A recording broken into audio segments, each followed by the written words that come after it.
समुद्राखाली सापडला अफाट सोन्याचा साठा, वैज्ञानिकही चक्रावले. पृथ्वीच्या पोटात सुरू आहे सोन्याचा कारखाना. जगभरातील वैज्ञानिकांना हादरवणारी मोठी बातमी समोर आली आहे.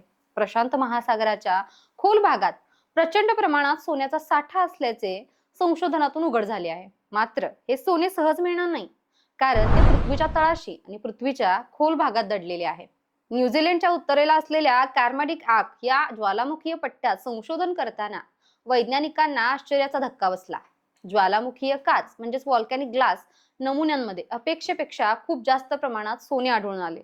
हे नमुने पृथ्वीच्या खोल भागातून वर आलेल्या वितळलेल्या खडकांपासून तयार झालेले असल्यामुळे या शोधाला विशेष महत्त्व प्राप्त झाले आहे.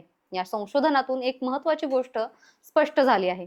सोने स्थिर असून ते पृथ्वीच्या आत सतत हालचाल करत असते. पृथ्वीच्या पोटात असलेले सोने प्रामुख्याने सल्फाइड खनिजांमध्ये अडकलेले असते, जिथे पृथ्वीच्या प्लेट्स एकमेकांवर आदळतात.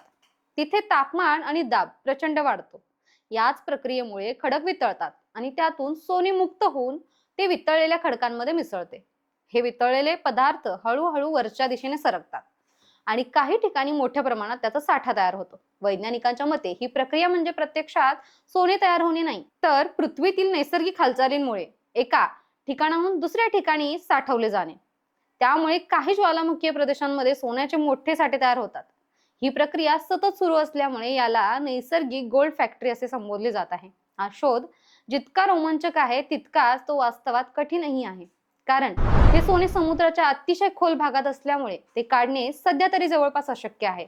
त्यामुळे लगेचच सोन्याचे दर कमी होतील किंवा मोठ्या प्रमाणात उत्खनन होईल अशी शक्यता तर नाही. या शोधामुळे सोने कसे तयार होते आणि पृथ्वीच्या आत कशा प्रकारे हालचाली होतात याबद्दलची समज बदलत आहे. पृथ्वीच्या प्लेट्सची हालचाल, ज्वालामुखीय प्रक्रिया आणि लाखो वर्षांचा काळ या सगळ्यांचा परिणाम म्हणजे आज आपल्याला दिसणारे सोन्याचे साठे. आपल्या प्रतिक्रिया आणि मते कमेंट बॉक्स मध्ये नक्कीच लिहा.